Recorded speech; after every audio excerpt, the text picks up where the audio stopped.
Hello and welcome. I'm Professor Victor Hacker, and today I will explain the functioning of fuel cells, a highly efficient electrochemical energy converter. Fuel cells are an exciting technology that convert chemical energy directly into electrical energy, providing a clean and sustainable energy solution. In this presentation, I will explain the basics of how fuel cells work, look at the specific components that make them functional, and consider real-world applications such as fuel cell vehicles. We will also discuss how we can evaluate and improve the performance of fuel cells. Let's get started. By the end of this brief introduction, you will have an understanding of how fuel cells work. What is a fuel cell? A fuel cell is a device that converts chemical energy directly into electrical energy by means of an electrochemical reaction. Typically, a fuel such as hydrogen reacts with oxygen from the air to generate electricity. How are fuel cells different from batteries? Batteries store energy, and the reactants are contained within the battery. In fuel cells, the two reactants, which are the fuel and usually oxygen in the air, are added continuously to generate electricity. This means that they can provide a continuous supply of electrical energy. This electrochemical conversion is highly efficient with minimal emissions, making fuel cells an attractive solution for sustainable energy. When we talk about energy conversion, we can also distinguish between hot combustion and cold combustion. If we use hydrogen, we could just burn it, couldn't we? In principle, yes, but there are some good reasons why we choose fuel cells. Hot combustion, as in a gas turbine or internal combustion engine, heat is generated by burning fuel, which is then converted into electricity in several stages. This method is usually less efficient due to the many conversion steps involved. Furthermore, the systems are complex and consist of many moving parts, which contribute to mechanical wear and inefficiency. Cold combustion, on the other hand, as used in fuel cells, is a direct conversion of fuel into electricity. The fuel reacts electrochemically with oxygen and directly generates electric current. No heating process and no moving parts are required. The electrochemical reactions take place in the internal parts of the fuel cell. Let's start with the electrodes. The anode oxidizes the fuel and absorbs electrons. The cathode reduces the oxidant, thereby releasing electrons. These reactions are accelerated by catalysts such as platinum. The electrolyte, which conducts ions but not electrons, is located between the electrodes, forcing the electrons to flow through the external circuit. On the right, we see different types of fuel cells. Each works at different temperatures and with different electrolytes and is used in different applications. Polymer electrolyte membrane fuel cells, so-called PMFCs, for example, are the most technically advanced. They work at low temperatures and are used in vehicles and stationary applications.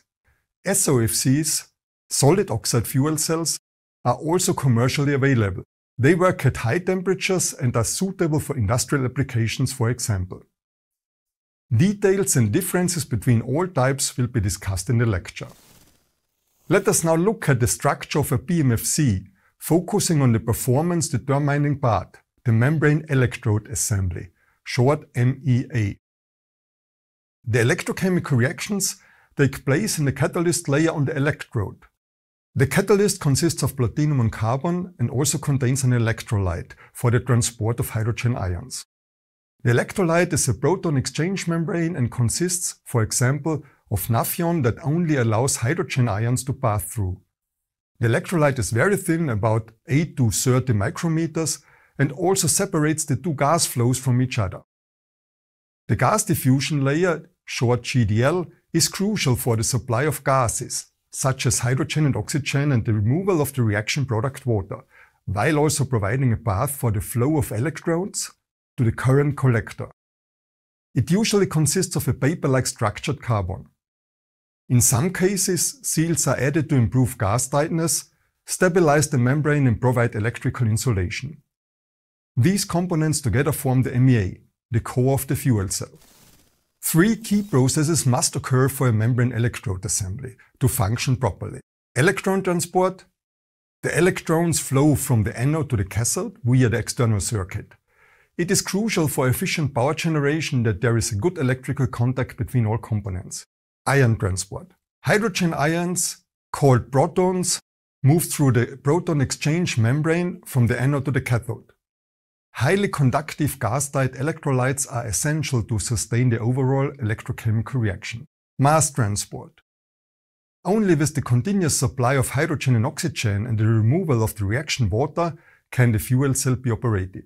On the right is a scanning electron microscope image of the catalyst layer showing its porous structure. This porosity is essential to allow the gases to flow through the layer while maximizing the surface area available for the electrochemical reactions. To generate higher power levels, individual fuel cells are connected in series to form a fuel cell stack. When cells are connected in series, the flow of electrons, usually called electric current, remains constant. This is comparable to the water flow remaining the same for a series of connected pumps. However, the voltage or the electron pressure increases with each additional cell, just like the water pressure increases with each pump added to a system. The total voltage is the sum of the voltage of all individual cells. The total power output of the stack is determined by the product of the total voltage and the current. Due to the increased voltage, the power output increases accordingly.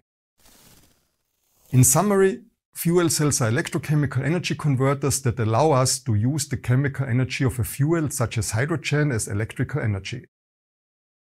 There are different types which can be defined by characteristics such as their operating temperature. The BMFC discussed here consists of a number of functional layers that are designed to provide optimum gas transport and electrical conductivity in the gas diffusion layer. A sufficient number of catalytic active sites and high proton conductivity in the catalyst layer and in the electrical insulated membrane are required.